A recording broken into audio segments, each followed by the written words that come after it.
আসসালামু আলাইকুম রহমতুল্লাহ। এটা হলো আইফোন এক্সআর মোবাইল। এটার ব্যাটারি চেঞ্জ করব। এখন মোবাইলটা খুলবো। খোলার পরে আমরা ব্যাটারিটা আলাদা করব। এখন এলসিডির সাথে যেই স্টিল সেটটা আছে ওইটার নাটগুলো খুলবো। এটা নাটগুলো খোলার পরে এলসিডিটা আলাদা করব, কারণ এলসিডির সাথে থাকা যদি ব্যাটারিটা খুলি যে কোনো মতো সমস্যা হতে পারে, কারণ ওটার নিচে বহুত লাজগা। তাই এলসিডিটা খুলে নিলাম আলাদাভাবে। আর ব্যাটারিটা এখন খুলবো। সাইডে গ্লু আছে, গ্লুটা খুলে নেওয়ার পরে আড়াল দেবো, খুলে যাবে। এ দেখেন আলহামদুলিল্লাহ মোবাইলটা ব্যাটারিটা হাতে এসে গেছে। তারপর ব্যাটারির নিচের গ্লুগুলো ক্লিন করবো সুন্দর করে।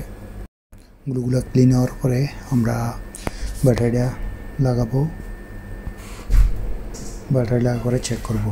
এখন ক্লিন হয়ে গেছে। এখন এই দেখেন এক্সআর ব্যাটারি, এটা লাগাবো, লাগাই চেক করব সব কিছু ঠিক আছে কিনা। যদি সব কিছু ঠিক থাকে, চালু হয়, চার্জ হয়, তাহলে পুরোপুরি ফিটিং করব পরবর্তীতে।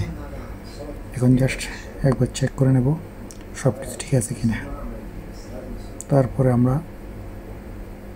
পুরোপুরি ফাইনালি ফিক্সিং করব। এখন শুধু জাস্ট চেক করব সব কিছু ঠিক আছে কিনা।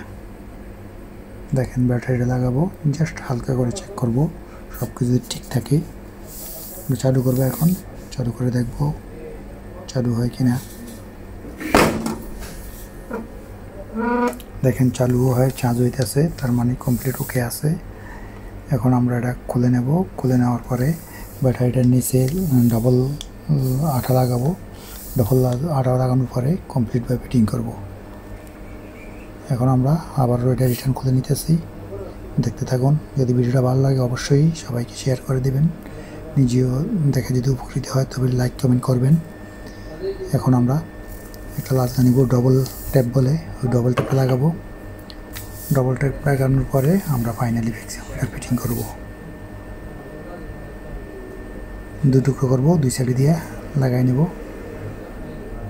এক সাইড লাগাইলাম, অপর সাইড লাগাই নিলাম। এখন লাচকার অপর সাইড উঠাই নিব ডবল ট্যাপের।